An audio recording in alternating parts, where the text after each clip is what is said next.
மவனே ஒரே மாசம் இப்படின்னு தெம்பா சொல்லுங்க. உறுதியா வர்றோம். எடப்பாடியார் முதலமைச்சர் ஆகிறார். இந்த நம்முடைய விராலிமலை சட்டமன்ற தொகுதி இன்னும் பலமாக இருக்கிறது. உங்கள் எல்லோருக்கும் பலமான வாழ்வு இருக்கிறது. ஒரு வலுவான கூட்டணி, தேசிய ஜனநாயக கூட்டணி, ஒரு மகத்தான கூட்டணி இன்னும் உங்களுடைய வாழ்க்கையை வளமாக்கும். அதனாலதான் ஜல்லிக்கட்டாக இருந்தாலும், தேராக இருந்தாலும், திருவிழாவாக இருந்தாலும் உங்க முகத்தை பார்க்கறது மட்டும்தான் மகிழ்ச்சி. இதுதான் நமக்கும் உங்களுக்குமான பந்தம். எழுதி வைத்துக் கொள்ளுங்கள். நம்மளுடைய ஆட்சி, நமக்கான ஆட்சி, இரட்டை இலையினுடைய ஆட்சி உறுதியாக வரும். வர்றப்ப நம்ம என்ன வேகத்தோடு நீங்க மண்டபத்துக்கு வந்துடலாம். போறப்ப ஒரே செய்தியை மனசுல வச்சுக்கங்க. நம்ம ஆளுங்கட்சியா வர்றோம், நம்ம ஆளுங்கட்சி ஆகிறோம்.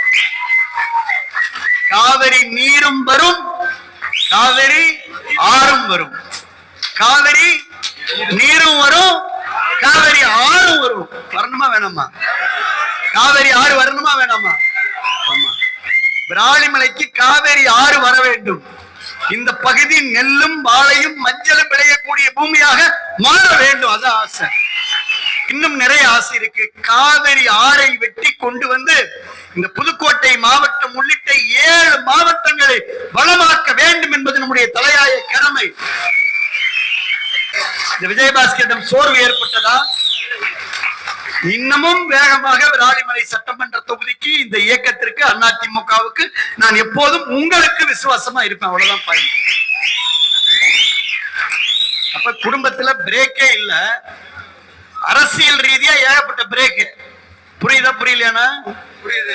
அரசியல் ரீதியா வேகமா போறப்ப, இங்க இருந்து பைபாஸ்ல போறப்ப ஒரு இடத்துல ஸ்பீட் பிரேக் இருக்கலாம், தாண்டலாம்.